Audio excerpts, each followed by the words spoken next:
We are just starting the last session of this category that is global market. From 10 a.m. We have started reviewing the evolution of different markets, Spain, Italy. Then we go through a comparable analysis between Italy and Spain.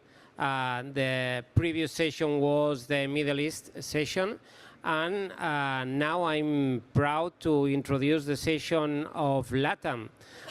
Since the first edition at the district, this has been a key issue for us to bring you the latest trends and opportunities in the LATAM region. Of course, saying LATAM region is quite extensive, and we have the opportunity with our guests to learn more about different countries and different regions in the area. So starting by my latest guest at the end of the row is María José Fernández. María José is the general manager of the ADI México, la Asociación de Desarrolladores Inmobiliarios. María José, welcome. Thank you for joining us. Then Jesús Ramón Orozco, he is the Director General de TINSA México by Acumin. Here we have some colleagues from Acumin on the floor, so welcome everyone, and welcome Jesús. And finally, last but not least, Guillermo Salomón is the Vice President of the Business Development at Multiplica Real Estate. Multiplica Real Estate is a company. They are here on the floor. They have their own booth. And once you'll finish this session and during the rest of the days of the event, you could meet him and his team to discuss in further details about what we are going to highlight today in this conversation. First of all, let me make a brief introduction to the few figures about the evolution of the economy and the real estate market in the region. LATAM is in a low growth but in a stable cycle. The region is projected to grow 2.2% in 2025, coming from 2.3 or going to 2.3 in 2026. With divergent performance by countries. We have a region that is growing more or less the same path that Spain, I could say, growing ahead the average in terms of European markets. That is quite remarkable. That for an investor, that means product selectivity and execution discipline will be key. So you need to make a savvy and knowledge decision in order to make your investment or the investment in the region. And that's the reason why they are here, to give us more details and more comprehensive information. By the way, Mexico is easing rates. Banco de Mexico is fixing at 7.5 the interest rate, with inflation remains sticky.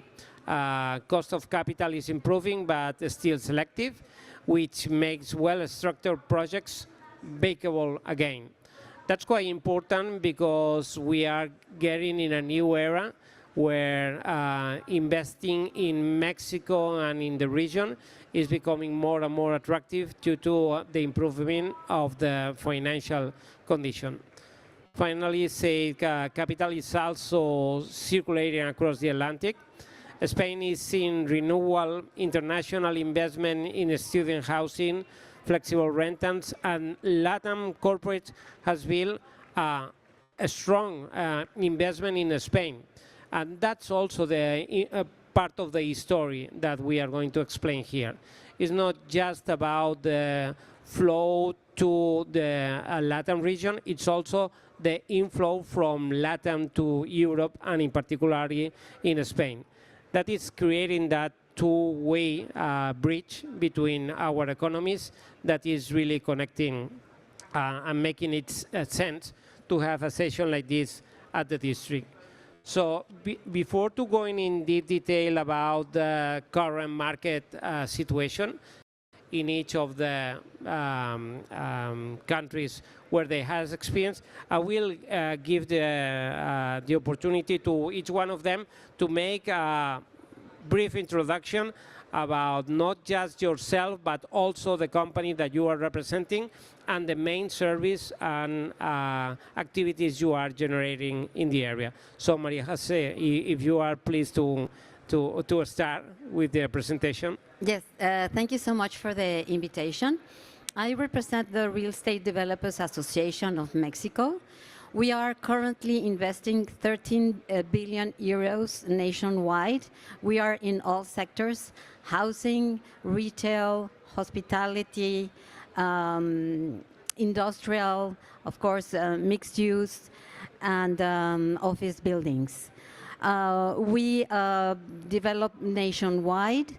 We have more than 400,000 jobs during a year, and we represent almost 13% of the GDP nationwide. Thank you so much. Jesus, can us highlight the main service and activities you are doing at things in Mexico and in the region, please? Yes, first of all, thanks for the invitation, Joseph. I really appreciate it. Thanks you guys for being with us here. Well, I represent Acumin and Tinsa Mexico by Acumin. It's a company that provides services all over the world. We are in more than 14 countries.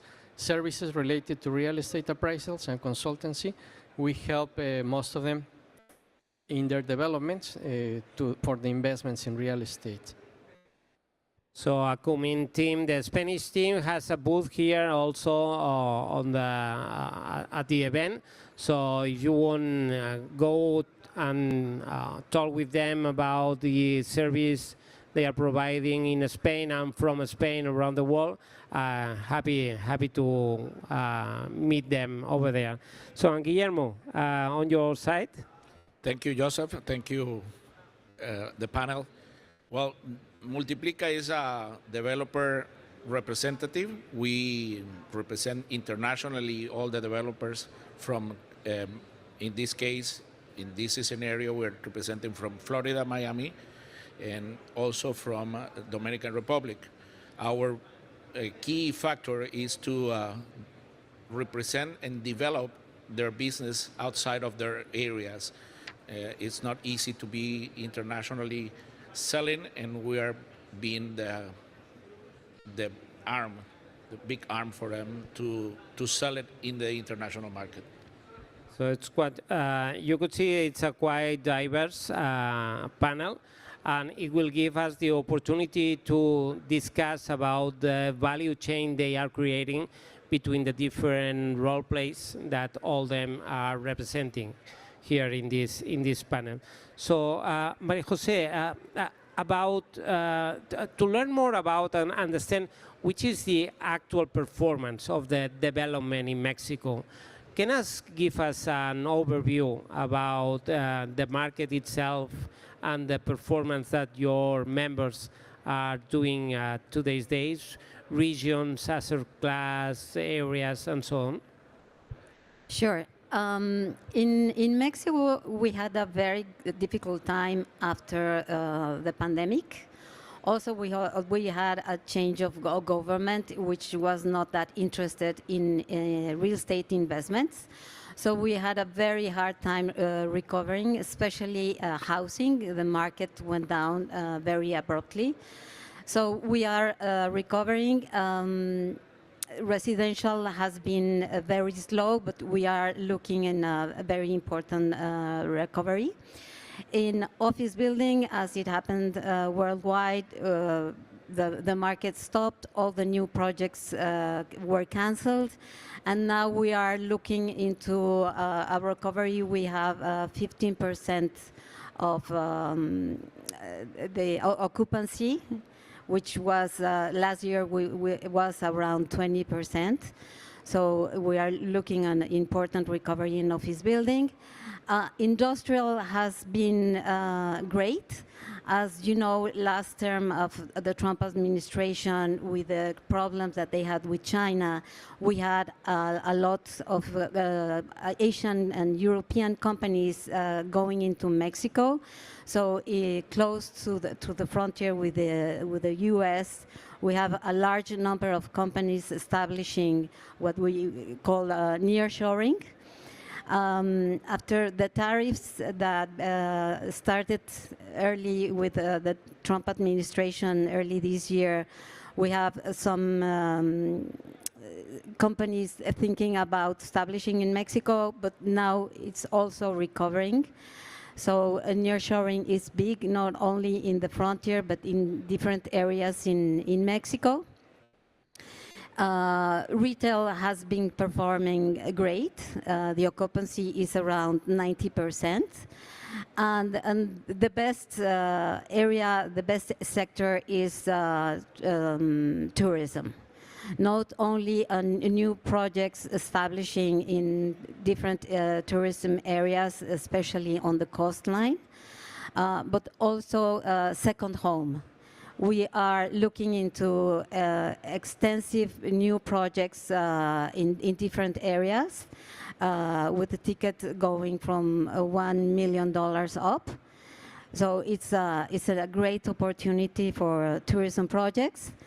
And also, I would like to mention that we have an important deficit in social housing. The actual government is trying to implement 1.8 million new houses, which is an extremely difficult challenge. But we're looking into working with the government to try to implement benefits to try to have these social housing projects to go on. So I would say this is a brief panorama of how is real estate right now. Thank you, Maria Jose. And in terms of international investment and activity, Jesus, which is your view about Mexico and the region? Well, I'm going to focus on Mexico, Colombia, and Chile because I believe they are the biggest one in terms of real estate investment. And I may say, I'm not going to talk about the housing because Maria Jose is the expert, he already mentioned it. But if we talked about industrial investments, tourism, and even offices, well, offices, as you may know, and all over the world, it's not like the best time after COVID because of the occupancy that we are seeing in those kind of buildings or assets. But if we talk about the logistic and industrial, I think Mexico is a winner because of our geographical position with the United States. I may say also that in Colombia and Chile, they have not been affected with this tariff war, if I may say so, imposed by the government of the United States, because they are very integrated with China's economy, not with the United States. So I think they are in a moment of, let's say, equal position in this kind of investments. They have been more affected because of political environment, and they have elections in Colombia this year and in Chile next one, and everything says, I think, that they are moving to the right side of the politician of the force. So we all know that the right politics are more aligned to the investment sentiment. So I think they're in a good position right now to continue with what they have done right now.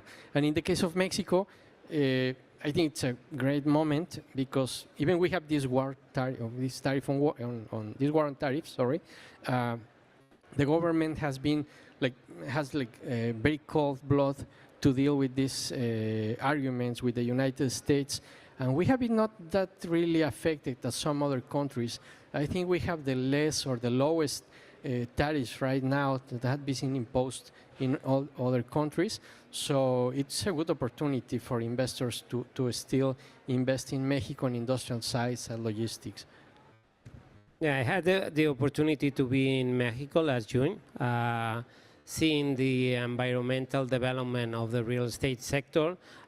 Seems that has to take that no war position in the tariffs side has been a wise decision from the government, and it has created or maintained the nice framework for business development. That I guess it's what all expected, even when there are some disputes ahead. Well, you have to think that we are very integrated with the United States economy. We are the first provider of manufacturers and in the industry with automotive parts and so on.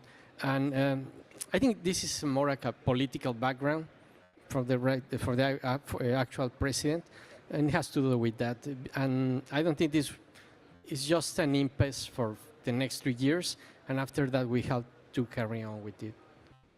So moving north to La Florida, Guillermo, hot market, hot topic, residential market for many, many years has been a savvy place where to park your money in the residential market, coming from certain or some Latin American countries. And which is the actual state of the real estate market in La Florida and Miami in particular? Sure, you are really accurate with your information.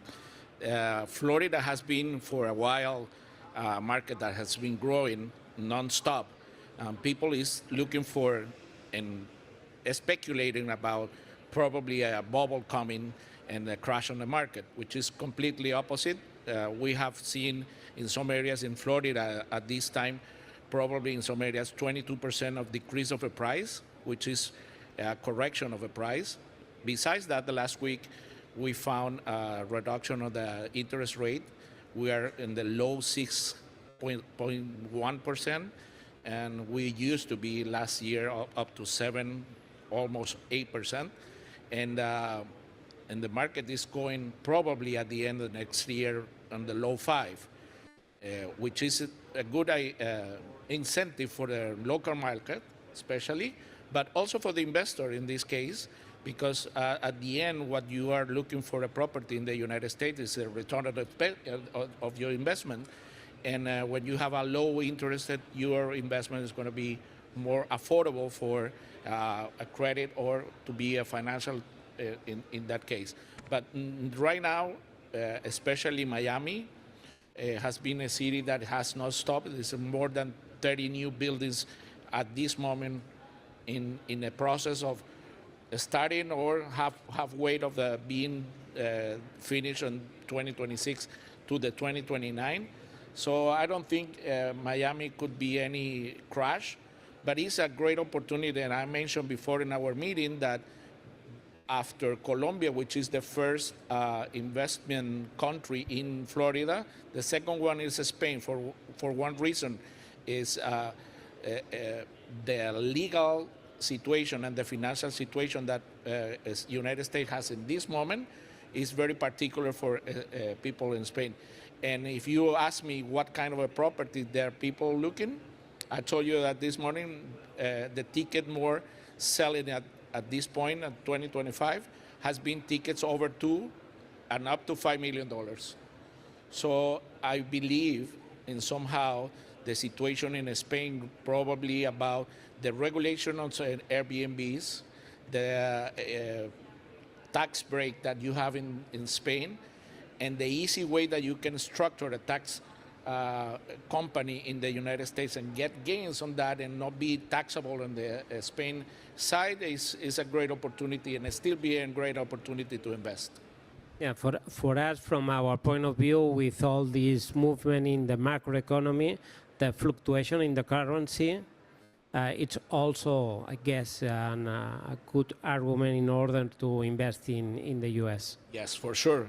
Has been great because you have more power on every euro that you have to buy in the United States. So it's a great position for now that you have a currency that helps you out to get more equity on the U.S. So, and Guillermo, based on your experience and the trade you manage, are more residential investment than commercial investment? Yeah, definitely it's more residential, but also we call it residential. At the end, it's a business. It could be a commercial. I was talking to somebody before this meeting, and he asked me, what is, you say that is because since you structure a company, you are doing a commercial business at itself, and it comes right now at beginning tomorrow, The commercial rental is going to be exempt from any tax. You're not going to pay any tax on any commercial rentals.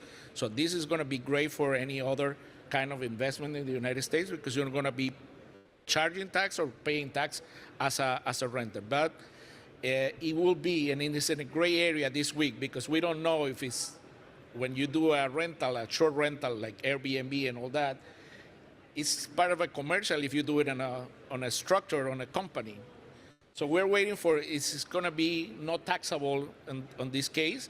But at the end, what we talked before, more than the return on investment, what is happening in Florida, especially in Miami, is the equity that you have in your properties running over the 6% yearly of the money that you have invested. It's more that the operation itself, people is looking for what I'm going to get in a daily basis or monthly basis when you are not focusing on the yearly equity that you're going to have. And that's a key point, and that's what a part of my team is focused on, and let you know which is the way that you can get there and get the right opportunity, not just asking for the regular operation of a rental or long-term rental. So the underlying asset, the real estate asset, is just part of the business. Yes, that's correct. So moving from more exclusive or more investable real estate residential units to the affordable side, Maria Jose. We are facing, I guess, in all the West countries, crisis in affordable housing access. Which are the measures in Mexico that is being implemented, and which are the recommendations that your association is pushing forward in order to accelerate the execution of new affordable housing units? As I mentioned, we have a deficit of 8 million houses in affordable housing, and the government is planning to do 1.8 houses. It's an extremely difficult challenge. We are working very closely with the government to see what facilities they can give us to acquire the land, and also to give us facilities on the permits. As you know, timing is crucial in real estate. So we're trying to get some benefits on the permits and to accelerate the timing to develop this affordable housing. We are seeing complete different facilitations that they are giving in different states. So there are states that are very promising in facilitating all these permits, and some others that are more difficult. So it's a huge challenge in order to have this affordable housing. And in terms of fundraising, because I guess it's funds are needed, even once we are able to solve those permit constraints, I could say. Which are the main source of capital is flowing to your sector? Well, the government is through Infonavit, which is the state bank, is trying to give loans. But however, it's difficult because, as you know, the margins are very low.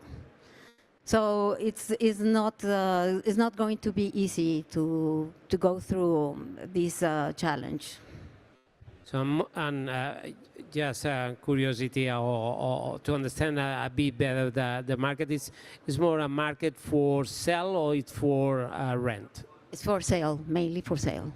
Okay, and it's still existing demand for rent in the market. So build to rent is a kind of business model that it's coming or evolving in the region? Not really. It's more built for sale. One of the challenges is that the land is very far away from the cities. So you don't have the infrastructures, you don't have the services, you have very long commutes. So it's hard. It's not easy. Asking about the capital raising, it's because even in Mexico, the FIBRAS has been, I guess, a good step ahead. The financial money brought in efficient tax regimes. So is that money, I guess, is completely, is not in the residential market, it's more in the commercial market. But in that case, Jesus, how is FIBRAS evolving in the latest years? I may say quite well, quite well. They start in 2011, more or less. Right now we have 14 FIBRAS. FIBRAS is something like the REITs or SOCIMIs in Spain, just for you to understand. And they have delivered good results. Last year in 2024, they delivered a utility between 14%. That if you compare to other interest vehicles, it's amazing, I believe so. And they are very diversified. They invest in education, they invest in hospitality, they invest in offices, the industrial and logistics. I mean, it's quite well. And we have a lot of these FIBRAs, the money comes from the outside, and also internal ones, like Fibra Uno, I think is the biggest one. It's mainly a Mexican company, if we can say so. And they have, if we talk with some figures, they have more like 80 million square meters in GLAs. So that's a lot, with occupancies that are above 95%. So they are performing quite well. They also, there's this very good thing that they are obligated, because they are in a regulated market, they are obligated to deliver utilities, almost 95% of utilities every year. And most of them they do on a 3-month basis, the delivery. So it's quite well for the investor. So it's this transparency regime that it's equivalent in different jurisdictions, and the same in Spain. In Spain, we had a huge success in the SOCIMI development market. This morning we had a session about REITs or SOCIMIs here in Spain. Sometimes that transparency in the tax regime is not well understood. It's like avoiding tax. It's deferring tax. You are moving to the shareholder. We can say we don't have the double taxation, right? Because the FIBRA doesn't pay what we call ISR in Mexico, the income tax.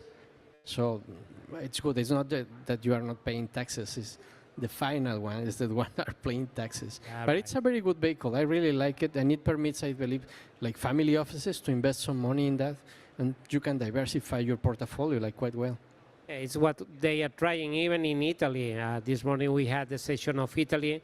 They are trying to mobilize the family office money through this kind of vehicles, because they're quite efficient, professional managed, and they provide with the resources to develop large-scale projects, which is quite important, especially in regions where the infrastructure is requiring a huge amount of money flow in one direction in certain projects. I believe investors from outside Mexico, they can be confident because, as I already said, we are working on a regulated market. Also, the FIBRAs in this more than 10 years working, they have been doing some governance accomplishment, because sometimes we are afraid of who's handling these investments, why do I have to trust them? They are doing all the investment decisions based on data, like the data we deliver to them via our Acumin intelligence with our different services. They have to appraise all these properties in order to understand the performance of the exploitation, the economical exploitation of them. So I think you must be confident on investing. You brought many interesting topics to the discussion, but I want to stop in one particular, that is data. You are doing extremely well in your group, your team in London, based in London, I guess, in Madrid. So you are really performing really well, helping a lot in the process of loans and valuation and reports and so on. Is that one of the strengths of your company, of Acumin, nowadays? Yes, indeed. The data that we have accomplished together through the years, and that now with all the efficiencies that we can have with AI solutions and what we have right now in terms of tech, it gives us a very good position in the market with this, we are running through a rebranding name, and most of the people know us here in Spain and Latin America as TINSA, and we are now becoming Acumin. And right now we have this brand associated, that's Acumin Intelligence, who is gathering all the company's information, because we have data, Centric, Desde, UDA, Incoin in LATAM. There are many companies on Geo in Germany, Trustbank in Holland, on the Netherlands, sorry. So we have all this information gathering through Acumin Intelligence. Yeah, and I say that because coming from the financing side, data, new technologies, crypto market. So Florida, Miami, it's the capital of crypto. It's trying to become the capital of crypto. We have a session this afternoon in the Innovation Auditorium about fintech, and crypto is part of the discussion with the new regulation approved by the CNMB, the national or the market regulation here in Spain of new platform for cryptocurrency. That has been always a promise for the real estate sector in order to elevate the liquidity and speed of transaction, reduce the cost and so on. So Guillermo, based on your knowledge about the Miami market and the Florida market, which is your experience, your impression about, is this more a myth? It's a reality? There are transactions in cryptocurrency, how it's performing? Yeah, there are current transactions on currency or cryptocurrency right now. We have a couple of projects in Miami that they accept wallet-to-wallet transactions, so you can buy strictly with your Bitcoins. But the thing is, Miami Mayor Francis Suarez is trying to pull Miami as a first city in the United States running on crypto, all the currencies, I mean, all the transactions, not only in real estate, but in all some other sector, to be paid by crypto. And it's important because Miami has been a city, a capital of influencers and people who has income from sources that they are not regular, okay? So you see many money coming that you are not checking as well as it is. And I was telling you before, crypto is regulated by the federal government, so it's not legal at all in the United States for transactions. But if you do it in a state level, as in this case it will be in a city level, it's regulated by the local banks. So that's why Francis Suarez is trying to push. He's the guy behind Messi being in US, Messi being in Miami. He's the guy behind the Formula One being 10 years, more than 10 years now, because they finally have it to 2041. And he's behind also, as I mentioned, Brickell, one of the areas in Miami, to be the second financial district in the whole United States. Just to mention, Banco Santander just teared down his old building and is investing $1 billion in his new building. The developer of that building is a Spanish developer living in the US, and this is the first one accepting the cryptocurrency on his projects. So it's more or less everything connected. Miami has been on the top cities in the world, probably between Dubai and Miami on the real estate has been on the top level, and they've been fighting the last 2 years on who's best or not. And what we see also is all the brands, the big brands are developing, for example, Mercedes-Benz or Porsche or Aston Martin. In the other side, Elle Magazine are brands that they're establishing their own buildings, their own real estate properties in the area. That means that not only the big players of real estate, but also the big brands of the world are establishing there. We are waiting for Ferrari. I'm a fanatic of Ferrari. They're not announcing already yet that they're going to have it, so hopefully they have it. No? Sure, it will be a speedy race. Going to another chapter of the topics we were aware about that is about the environmental impact of our activities. On the development side, I know ADI, it's also promoting the best practice and the regeneration of areas. Maria Jose, can you explain us a little bit about which is the front line of that measures, of that initiative that you are pushing forward? Certainly. ESG is crucial for us in the real estate in Mexico, especially in our association. You know, a few years ago, 10, 15 years ago, if you wanted to have a LEED certification, it was a matter of being something special. Right now, it's essential for the market. You cannot rent an office building or a retail or even sell a house if you don't have all of the ESG certifications.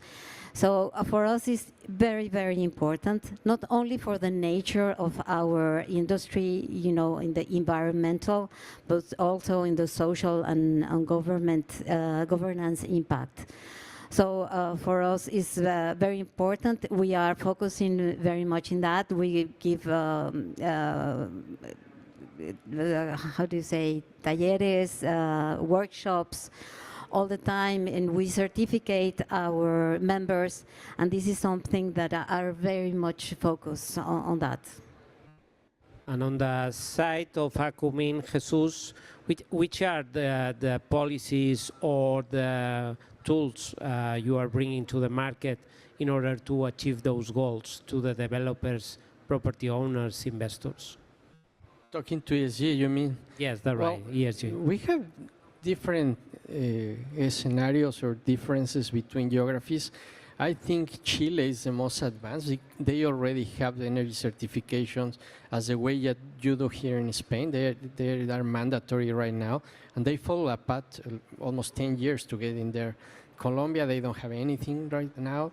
And in Mexico, we are starting. We have already the LEED certifications and so on, but those are like private efforts. There's a developer named Vinte that it's massive housing, and they are already doing this kind of pushing the ESG on their communities. But I think there's a lack of interest from the government both and from banks. And banks, I believe it becomes from this fear of failing, this greenwash, because they have these penalties and they have to take care of. So we have a taxonomy document that the government developed 2 years ago, if I'm right. But there's not like a real energy certification. There are some efforts like BBVA or Santander that they are doing something, but it's not massive.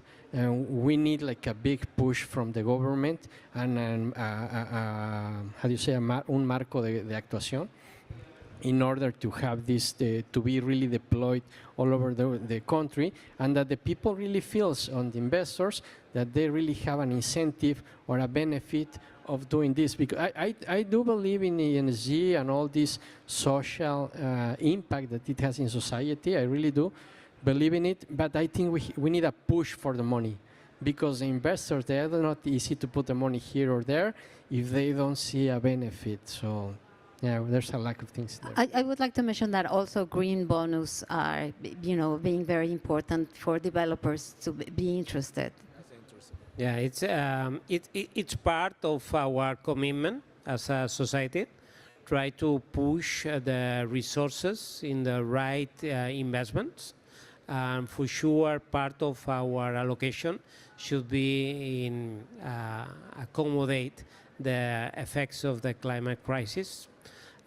Even in places as in risk as the Florida, which is a really environmental area with the raising of sea level, with a lot of floodings inside. Is this a concern from the final consumer more than from the government? Is anyone asking you about that kind of certification, or is measuring that kind of risk? It's any feeling in the market that that's part of the transaction? Yeah, at the end in the United States, it's mandatory. You cannot do it without those certifications. It's not out of the formula. But end consumer are always worried about Florida, the rising waters. But the construction itself has been changing completely. Now you have all the construction start probably meters, above 10 meters before you start the construction. That's also mandatory. They switched. You don't find anything on new buildings. They used to be underground parking. Now all parkings are up to the above level. And the construction itself, people says, okay, hurricanes and the flooding, and I heard that Florida is going to be flooding the next 50 years. And I also ask my customers, my end customers, I say, how old are you?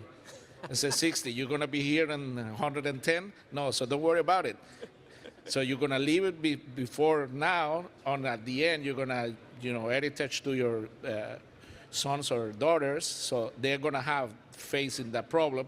But if you're having an investment, you know that investment is going to be moving somehow, and you might be selling before that time, or you might be not having that kind of a real estate investment. But completely different construction and building parameters that in Florida especially, and there is no risk. I mean, we live there. It's a couple of hours of anxiety, and then nothing happens, the clear sky, the sun is bright again, and you face some damage, but it's everything, feasible. Becoming positive it's quite important in life. That's correct. I would like to add that institutional investors are looking for ESG in the projects, that's for sure. And also the final user, like millennials, for example, they want to know what is happening with the water, with the garbage, what happened with the materials that were the project was built. So this is a discussion that is happening right now at the time when you are acquiring real estate. I invite all of you to sessions that tomorrow will be about decarbonization. And on Thursday, we'll have a session about climate tech and energy tech that are another important topic to incorporate to the value in real estate. Any questions on the floor? Do you want to take the chance to ask our guests about any particular topic you have in mind? Here there are raising hand on my left side. Can everyone bring a microphone? If not, I'm going to do myself. It's self-management. Hi, everybody. Thank you for your conversations. And just a quick question. I mean, Mexico is a federation. It's not just united. There are many administrations. The local, the states, and the federal government. How do you cope with all these different legislations? When you try to carry out a development. At the end, you do not have, as far as I understand, you do not have just one single law, that is common for all the country for construction, and also for leasing, at least for residential. How do you coping with all these, differences? Is there this just gives you, leads you to just focus your investment in certain states of the republic only that are more, investable, and just leaving others because they are very, very, very complicated, etc.? Please let us know. Yes, it's quite complex. Even though there are many rules on the federal level, it's mainly on a state or municipalities that you have to deal with. There's certainly many states that are very focused in trying to attract investments, and now we are seeing, like in the past 10 years, Mexico City attracted 80% of the investment, and currently is 20% on the nationwide investments. So we are looking on states like Jalisco, Quintana Roo, Yucatán, Baja California Norte, Nuevo León, that are attracting these investments and are very courageous and giving all facilities to developers. But it's quite challenging. And if I may so also, and see, it's funny, because we are some efforts coming from like the notary, the national notary, that they are trying to get digitalized and integrate. And this is also pushing the cadastration. We have 2,000 different cadastration in the country, but this is pushing it. And they are seeing that this will be like very efficient for them in order to tax the people. So if the money comes from that or from there, they will do it for sure. So it's just a matter of time that we become more integrated. Tax collect, it's always a great incentive. Yeah, United States doesn't have that problem. You know, they go by the book, so I don't have that much to say. So just one last minute for each one of you before closing the session. So do you want to share any message with the audience? María José, Jesús, Guillermo. Well, I would say that Mexico, it's a very mature market. We have this very close love and hate relationship with the United States, but there's a lot of opportunities. Developers are very experienced. We have a very robust market. So I would say that the future looks positive with many opportunities. I would say that. Well, in the same way, Mexico is a great opportunity to invest. We are a very huge country. We in need of a lot of things to be built, to be developed in matter of technology, infrastructure, and so on. So there's a lot of things to do for the future. Yeah, definitely. I represent Florida and Dominican Republic, but Mexico, and I'm going to support it, is going to be on the spot right now. I was talking to the panel before we meet here, and since the situation from Mexico and the tariff in the United States and Canada, probably the Canadians are moving more to Mexico in the these 2 or 3 years because of the situation that's happening on political side. Okay, so it's a great opportunity to invest anywhere in that area, especially for you from Spain.